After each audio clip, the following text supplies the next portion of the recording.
What I found most interesting this week was the topic of constructivism and all the different parts to it and how some of them kind of bridge together. And it's interesting from an educator's perspective to learn how we can combine all of these different things to make for more meaningful learning. So the two I was interested in particularly were cognitive constructivism and social constructivism. So cognitive constructivism, my understanding is that it is the way you use your experiences and your prior knowledge to learn new information. And I feel like this is something we talk about a lot in our education courses, is how to activate background knowledge and how that is beneficial. So I thought it was interesting to learn a little bit more about that because we've learned about it in so many other classes. And it gave me a better understanding of how I'm going to use it in my classroom and apply cognitive constructivism in my class to help my students learn.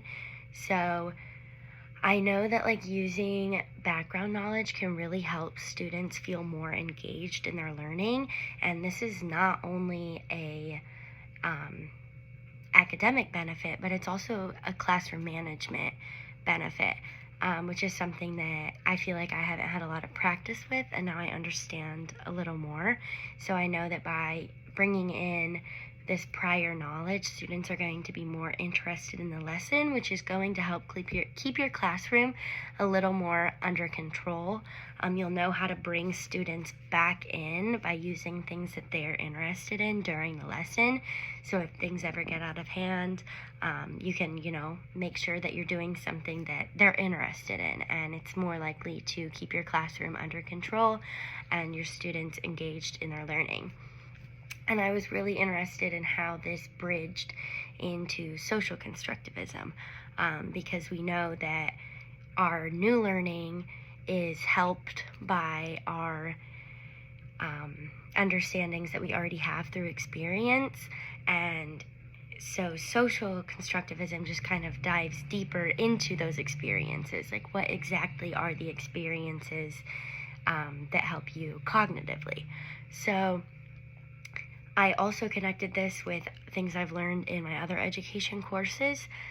We learn so much about identity and the importance of that in the classroom. So having a classroom in which your students come in and they feel welcomed and accepted for who they are creates not only a welcoming space for them, but also leads to deeper, more meaningful learning in your classroom.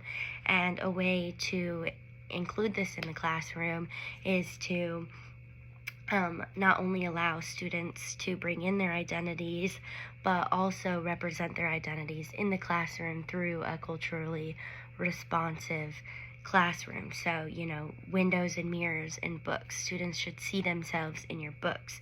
And when students see themselves in your classroom and they feel comfortable being themselves in their classroom, they're going to open up and share their interests with you, which will help you keep them engaged in their learning. And it will also encourage them to bring in this background knowledge that they have into the classroom, which is obviously important for their cognitive development. So I thought that this bridge was interesting, and I thought that the way it tied into the zone of proximity was interesting, and how scaffolding ties in, because that's another thing that we learn about a lot. So it was interesting to see how this idea of background knowledge and constructivism go hand in hand and help us teach our students better and incorporate their prior knowledge into the classroom so that they can understand new information better and actually enjoy their learning. And I think that it's helpful to know that we can guide our students until they feel good enough to do things on their own while giving them a welcoming environment.